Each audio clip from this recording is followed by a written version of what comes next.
Every day, something dramatic happens in the Caribbean that affects our lives. We'll give you the details. We'll give you the facts on Caribbean Perspective with Eddie Frederick. Host Eddie Frederick. Welcome to Caribbean Perspective. So glad you can join us. The story that takes the lead in today's edition for Monday, 10th March 2025, and brought to you in association with our friends at Antillean Group. The issue of the new residence of the ECCB Governor remains in the news. Details after this important message. Believe in our strength, we'll stand by you. Protection from all, perils big and small. Reassurance we give, it's so glad to see. Peace of mind, that's our service guarantee. We look after all our family. Yes, we do at every opportunity. Antillean Group, underwriters of all classes of insurance solutions for your protection and investment. Live well financially.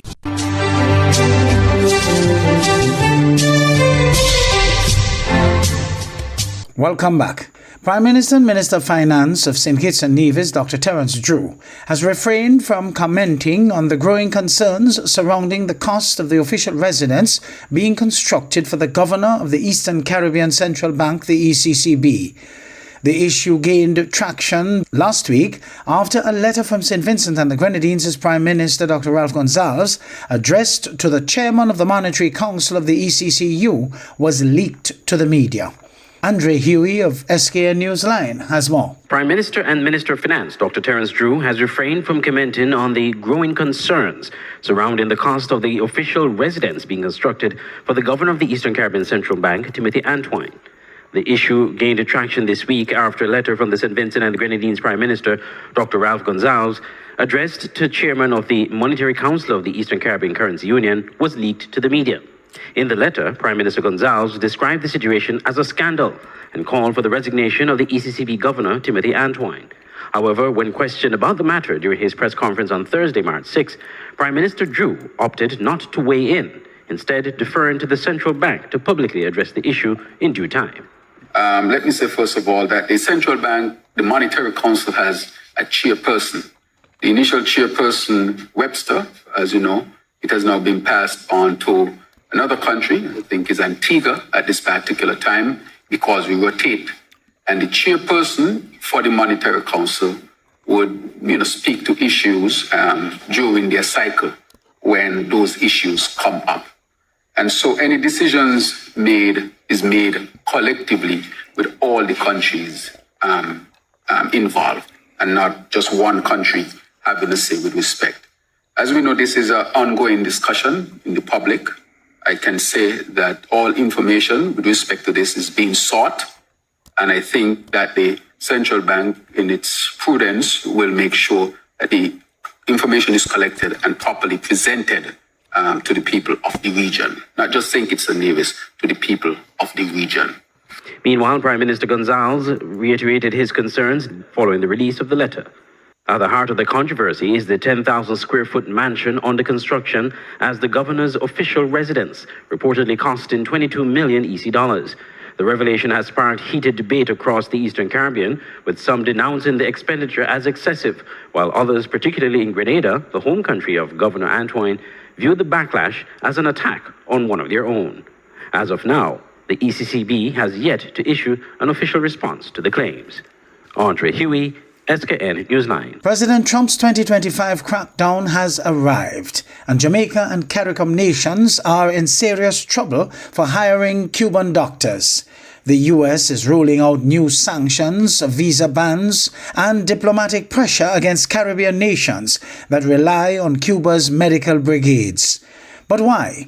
And how will this affect healthcare in the Caribbean? Take a listen. The Caribbean, a region known for its breathtaking beauty and vibrant culture. But now, behind the scenes, it's becoming a battleground for international influence. And at the center of this geopolitical tug of war is one issue that's set to change the course of diplomacy: Cuban doctors.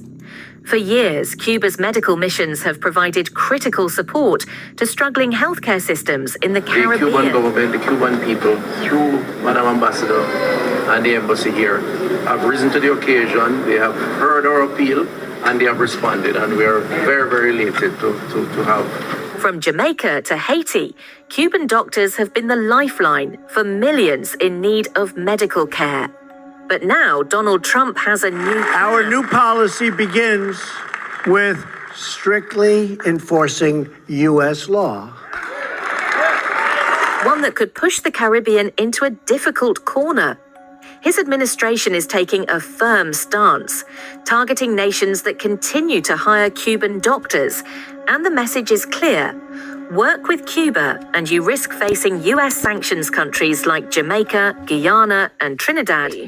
The United States expanded visa restrictions over Cuba's dispatch of doctors overseas, a program Havana views as a source of influence and revenue, but which has long faced accusations of exploitation. And Trinidad have long worked with Cuba, benefiting from the expertise of over 10,000 Cuban doctors stationed across the region. But Trump's new policy threatens this partnership, arguing that Cuba uses these medical missions as a means to gain political leverage. We will not lift sanctions on the Cuban regime until all political prisoners are freed. Behind closed doors, officials in the Caribbean are grappling with the dilemma. For many, Cuban doctors are the difference between life and death. But with US pressure mounting, governments are left weighing the risks of defying a superpower. But for every Cuban doctor on the front lines, there's a looming shadow of US sanctions that threatens to cut off this vital assistance. Trump's strategy could leave Caribbean nations caught between a rock and a hard place. The stakes have never been higher. The Caribbean's healthcare future hangs in the balance as Trump's new plan takes shape. While Washington pushes for an end to Cuban influence, the Caribbean's medical lifeline may soon be cut off. Will the Caribbean choose to stand with Cuba, or will it bow to US pressure?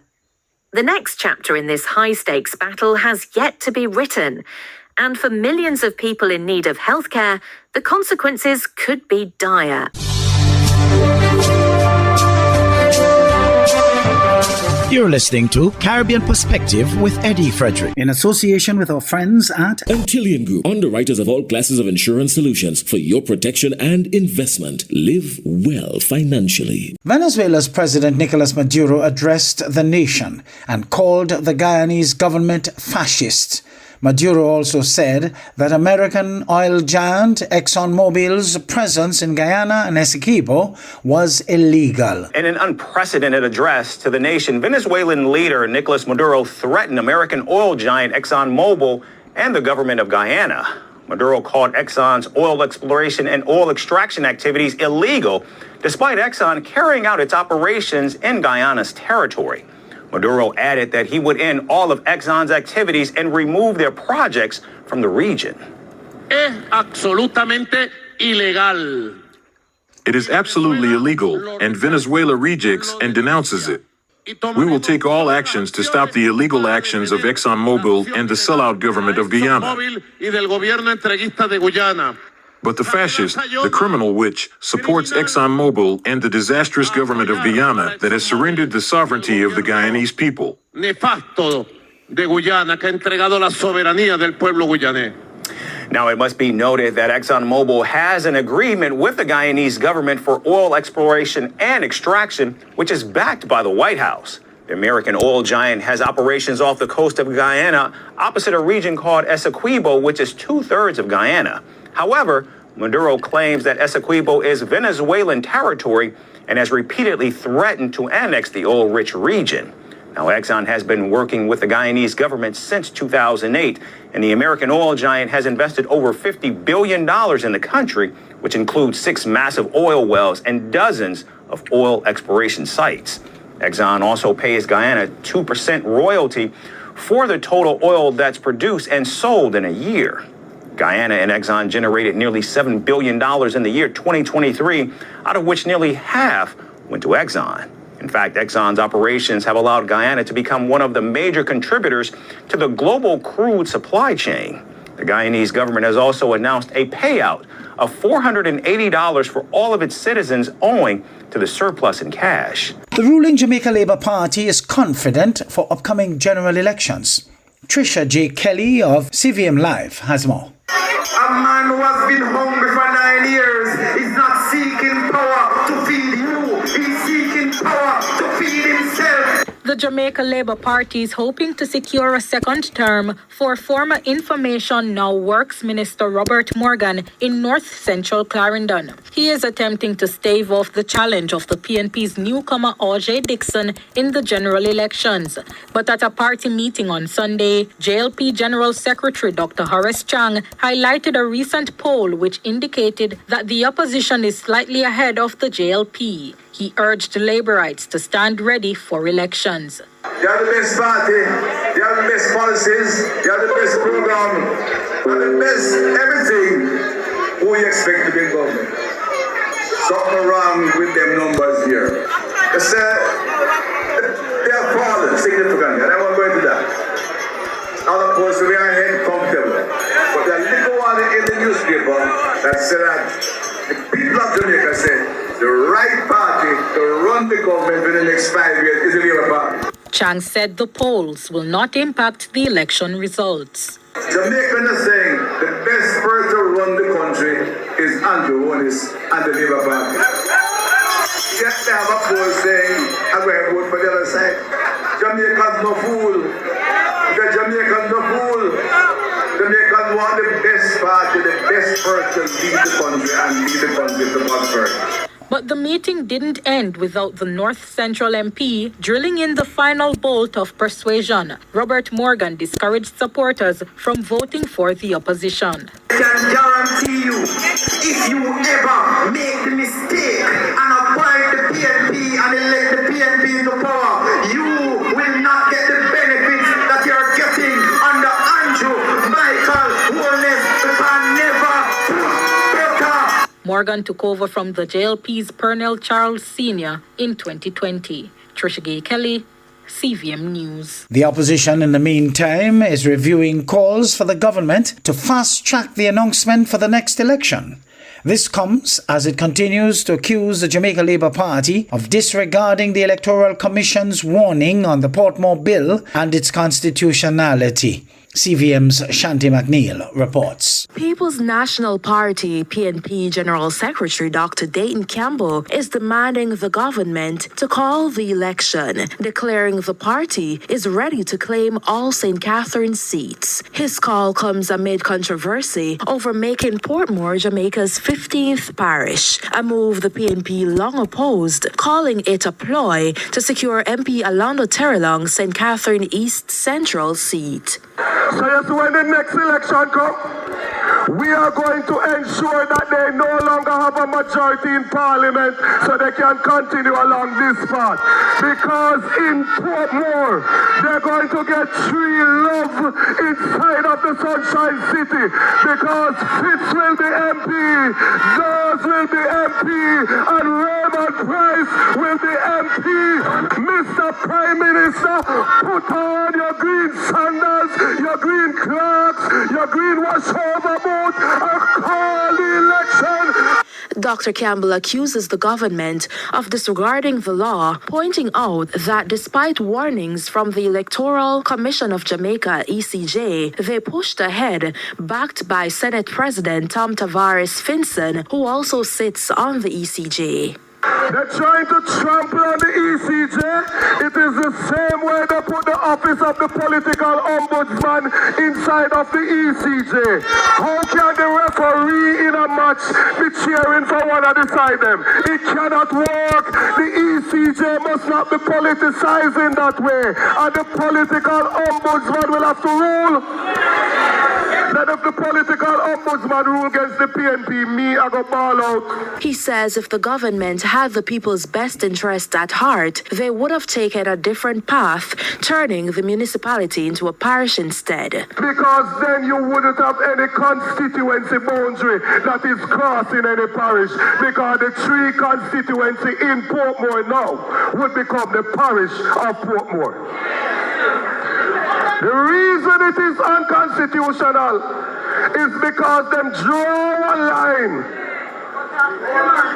through section of Fitz and through section of Caroline constituency and Warmington told us what they were doing. Shante McNeil, CVM News.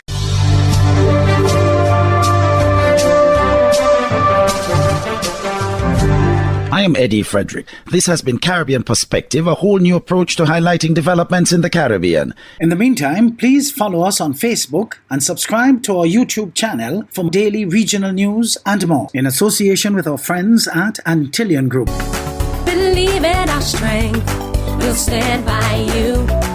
Protection from all perils, big and small. Reassurance we give, it's so clear to see. Peace of mind, that's our service guarantee.